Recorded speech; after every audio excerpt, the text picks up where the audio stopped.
থাকতে হবে।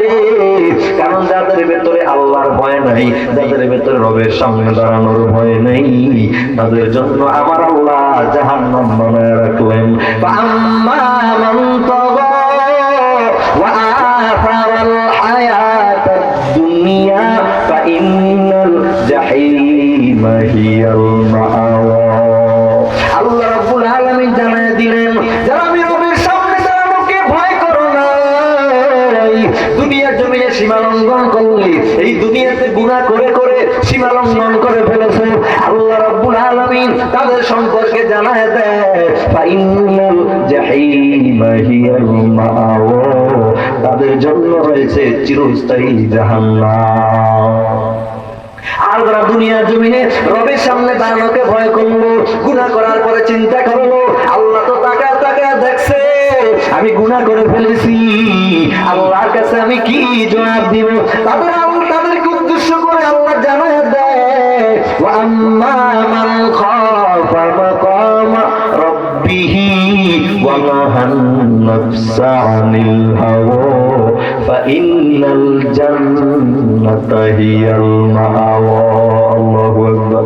আল্লাহ রাব্বুল আলামিন ওই বান্দাদেরকে জানায় দেয় যারা রবের সামনে দাঁড়ানোকে ভয় করলো, যারা আমি রবের সামনে খাড়া হওয়ার ভয় করলো, আল্লাহ রাব্বুল আলামিন বলেন তাদের জন্য বানায় রাখছি ফাইন্নাল জান্নাতা হিয়াল মাআওয়া, তাদের জন্য চিরস্থায়ী জান্নাতের বাগান। সুবহানাল্লাহ। আল্লাহ রাব্বুল আলামিন আবারো জানায় দিলেন এই জমিন থেকে তোমরা মুসলমান না হয়ে কবরে আসিও না, ওয়ালা তামুতুন্না ইল্লা ওয়া আনতুম মুসলিমুন, তোমরা মুসলমান না হয়ে বান্দা কবরে আসিও না। এখন আমার কথা হলো আল্লাহ তো মুসলমানের ঘরে পাঠাইলেন, আপনার মনে মনে প্রশ্ন জাগতে পারে আল্লাহ মুসলমানের ঘরে পাঠাবার পর আল্লাহ কেন বললো তোমরা মুসলমান না হয়ে কবরে আসিও না? কারণটা কি? বলে পরিপূর্ণ ঈমানদার না হয়ে কবরে আসিও না। আর যার ঈমান নাই সে মুসলমানও না। মুসলমানের ঘরে জন্ম নিয়েছি এটাই মুসলমান হওয়ার জন্য যথেষ্ট না। মুসলমান হওয়ার জন্য এই দুনিয়ার জমিনে ঈমান নিয়ে কবরে যাওয়া লাগবে, তাহলেই পরিপূর্ণ মুসলমান হতে পারবে। এই কবর স্টিপ জানার পরে ওই তিনটা প্রশ্ন যখন আপনার করা হবে, ওই তিনটা প্রশ্নের মধ্যে তদন্ত হয়ে যাবে আপনি কি মুসলমান নাকি বেঈমান। এরপরে হাসরের ময়দান সামনে আসবে, আখিরাতের দ্বিতীয় স্টিপ হাসরের ময়দান। ওই হাসরের ময়দানে আরো কঠিন ভয়ঙ্কর পরিস্থিতি হবে। ওই হাসরের ময়দানে আপনার ভাই ভাইয়ের পরিচয় দিবে না। ইয়াউমা ইয়াফিরুল মারউ মিন আখিহি ওয়া উম্মিহি ওয়া আবিহি ওয়া সাহিবাতিহি ওয়া বানিহি। সেই কঠিন মুসিবতের সময় আপনার আপন ভাই ভাইয়ের পরিচয় দিবে না। এখন এখানে ভাইয়ের উদাহরণটা কেন আগে ডাকলেন? এই দুনিয়ার জমিনে ভাই কত আপন দেখবেন, আপনার বিপদে আপনার ভাইয়ের সাথে যদি ঝগড়া হয়, আপনার ভাইয়ের মধ্যে যদি দ্বন্দ্ব হয়, যদি মানুষের সাথে ভাইয়ে ভাইয়ে ঝগড়া লাগে, কিন্তু দেখা যায় সবার আগে ভাই চলে আসে, ঠিক কি না? এই জন্য আল্লাহ রাব্বুল আলামিন এখানে ভাইয়ের কথা রাখলেন আগে। সেই কঠিন মুসিবতের সময় আপন ভাই ভাইয়ের পরিচয় দিবে না, আপনার মা আপনাকে পরিচয় দিবে না, আপনার থেকে পালায়ন করবে। যেই বউ বিবি বাচ্চার জন্য এত কষ্ট, সেই বিবি আপনার পরিচয় দিবে না, পালায়ন করবে।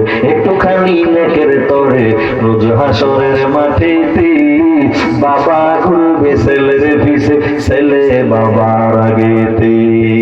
একটু নেকির কারণে সেই কঠিন পরিস্থিতির মধ্যে পড়ে যাবে, একটু নেকির কারণে মানুষ সেই দিন জাহান্নামের আসামি হবে। একটা নেকির শট আছে, এক বান্দা একটা নেকির শটের কারণে তার মায়ের সামনে গিয়ে বলবে ও মা আমার একটা নেকি দে। আপনার মা বলবে তুই কে, তোরে আমি চিনি না। আপনার বাবাকে বলবেন বাবা আমার একটা নেকি দাও, ওই বাবা বলবে তুই কে, তোরে আমি চিনি না। এইভাবে পর্যায়ক্রমে ক্রমে বহু বাচ্চা আপনার পরিচয় দিবে না। অতএব এই জমিনের মধ্যে এখন নেক আমল করার সুযোগ আছে, সুযোগ পেয়েও আমরা নেক আমল করি নাই। কিন্তু হাসরের ময়দানে একটা নেকির শট যেদিন হবে, সেই দিন বুঝবেন দুনিয়ার আমল কত দামি, এই দুনিয়ার আমল কত দামি। আমি এখন বুঝেন না, দুনিয়া থেকে বিদায় নিলে বুঝবেন আমলের বড় দাম আছে, 5 ওয়াক্ত নামাজের বড় দাম আছে, এই জমিনের মধ্যে নেক আমলের বড় দাম আছে। অতএব এই দুনিয়া থেকে কবরে যাওয়ার আগে ওই কবরের মান সামানা জোগায় কবরে যাও। সেই হাসরের ময়দানে কঠিন মুসিবতে সবাই সবার থেকে পালায়ন করবে। লিকুল্লি ইমরিইন মিনহুম ইয়াওমাইদিন শাআনু ইগুনি। সেই কঠিন মুসিবতের সময় সবাই সবার থেকে পালায়ন করবে, আলাদা হয়ে যাবে। সেই কঠিন মুসিবতের সময় যার গুনাহ যত বেশি তার গুনাহ নির্ণয় করে জাহান্নামের গুনাহ নির্ণয় করে সে গামের মধ্যে ডুবে যাবে। হাসরের ময়দানে গামের মধ্যে ডুবে যাবে। হাদিস শরীফের ভেতরে আছে মানুষের গুনাহ নির্ণয় করে কেউ তার পায়ের গোড়ালি পর্যন্ত গামের মধ্যে ডুবে যাবে, কেউ তার হাঁটু পর্যন্ত গামের মধ্যে ডুবে যাবে, আবার কেউ মাজা পর্যন্ত গামের মধ্যে ডুবে যাবে, আবার কেউ এই মুখ পর্যন্ত সুয়াল পর্যন্ত গামের মধ্যে ডুবে যাবে। এখন প্রশ্ন করবেন এত গাম কোথায় থেকে আসবে? এই দুনিয়ার জমিনে সূর্য 9,30,00,000 মাইল দূরে। সেই কঠিন মুসিবতের সময় আপনার মাথার উপরে সুরমার শলা পরিমাণ, হাদিস শরীফের ভেতরে আছে সুরমার শলা পরিমাণ 3 ইঞ্চি আপনার মাথার উপরে সূর্য চলে আসবে। চিন্তা করো সেই কঠিন মুসিবতের সময় কি ভয়ঙ্কর হালত হবে, সেই কঠিন পরিস্থিতির মধ্যে কি কঠিন পরিস্থিতি হবে। অতএব এই জমিনের মধ্যে সময় থাকা অবস্থায় আমল করা লাগবে। অনেকে মনে করে আমি সংসারের চিন্তা নিয়ে ব্যস্ত, আমল করতে পারি না, সংসার নিয়ে বিজি হয়ে গেছে, ঠিক না? বর্তমানে সংসার সংসার করে তাহলে সংসার সংসার কইরা ববে গো করলানা বন্ধে কি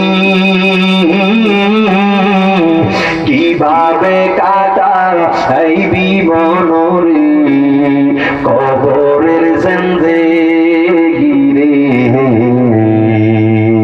আরে ওরে জীবন গুনাহে গুনাহ গেল রে সবাই, আরে ওরে জীবন গুনাহ গেল রে।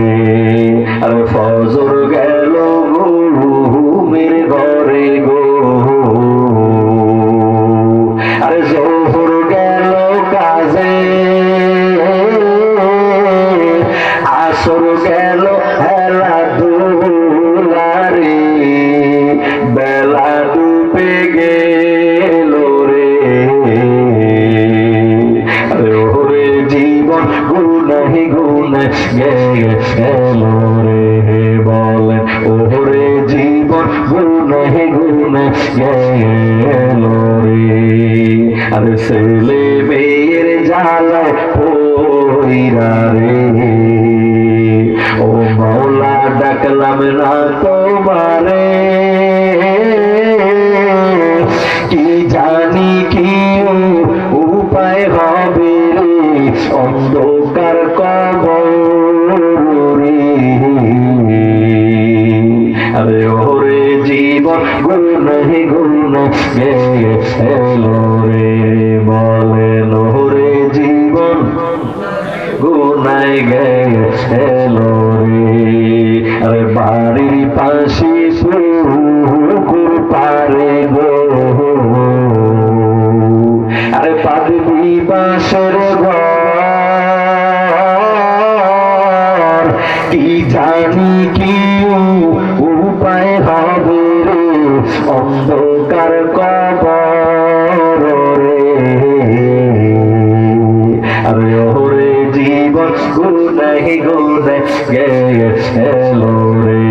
বলেন ওরে জীবন গুনাহ গেল রে। আরে কোন দিন জানিব হইয়া যাব গো, আরে তারিখ জানা নাই, মরণ কালে কি কিছু চাই না রে, শুধু নবীর দিদার চাই রে। আরে ওরে জীবন গুনাহে গুনাহ গেল রে। বলেন ওরে জীবন গুনাহ গেল রে। সেই কঠিন মুসিবতের সময় মানুষগুলো যখন গুনাহ নিয়ে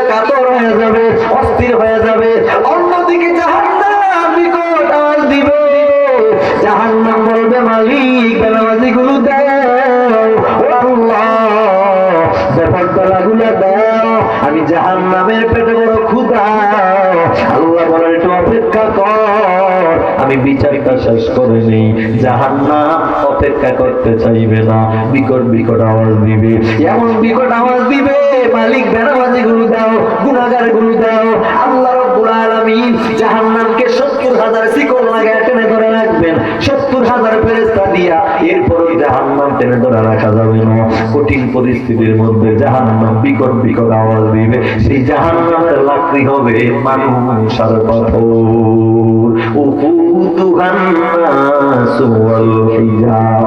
সেই কঠিন মুসিবতে জাহান্নামের লাকড়ি হবে মানুষের পাথর।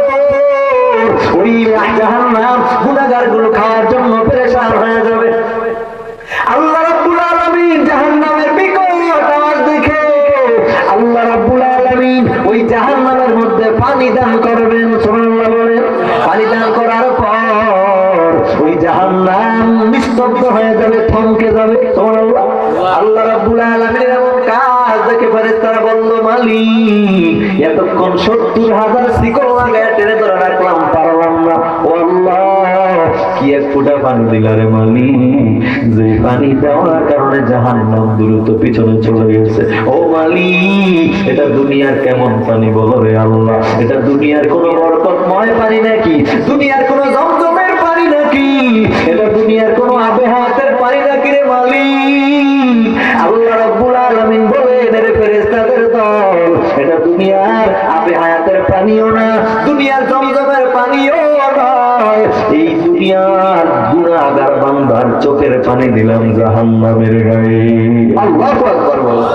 আল্লাহ রাব্বুল আলামিন বলেন, দুনিয়ার গুনাহগার বান্দার চোখের পানি।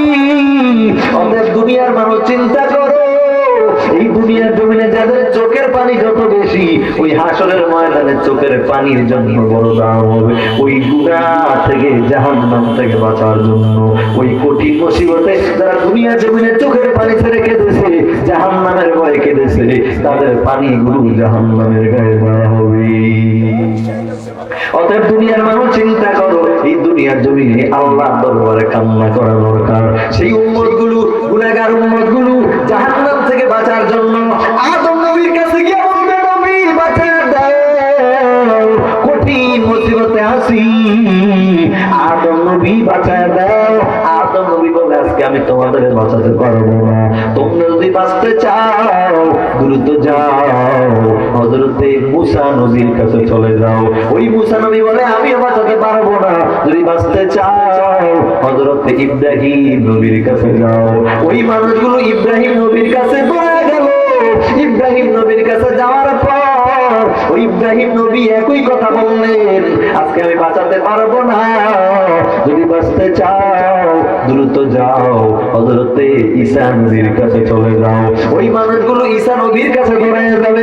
ঈসা নবী বলবে, বাঁচাতে পারবো না। ওই মানুষগুলো তাকায় তাকায় দেখবে পরিস্থিতি ভয়াবহ হয়ে যাবে। ঈসা নবী বলবে, যদি বাঁচতে চাও হযরত মুহাম্মদ সাল্লাল্লাহু আলাইহি ওয়াসাল্লামের কাছে যাও। আল্লাহু আকবার। যদি বাঁচতে চাও হযরত মুহাম্মদ সাল্লাল্লাহু আলাইহি ওয়াসাল্লামের কাছে যাও। এবার উম্মতগুলো হযরত মুহাম্মদ সাল্লাল্লাহু আলাইহি ওয়াসাল্লামের কাছে যাবে, কান্না করবে, নবী আজকে বড় মুসিবতের মধ্যে পড়েছি গো নবী, জাহান্নামের আসামি হয়ে গেছে, ও নবী আজকে বাঁচায় দাও। আমার নবী বলেন, রে উম্মত, আমি নবী তোদের জন্য আছি।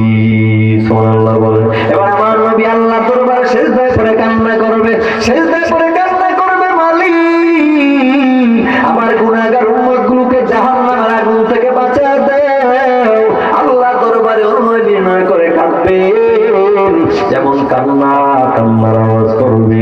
কান্নার আওয়াজ করতে করতে এক পর্যায়ে আমার আল্লাহ ডাক দিয়ে বলবে, নবী আপনি সিজদা উঠায় দেন, আপনি যা চাইবেন তাই দেওয়া হবে। এবার আমার নবী বলেন, আল্লাহ আমার গুনাহগার উম্মতগুলোরে বাঁচায় দেন।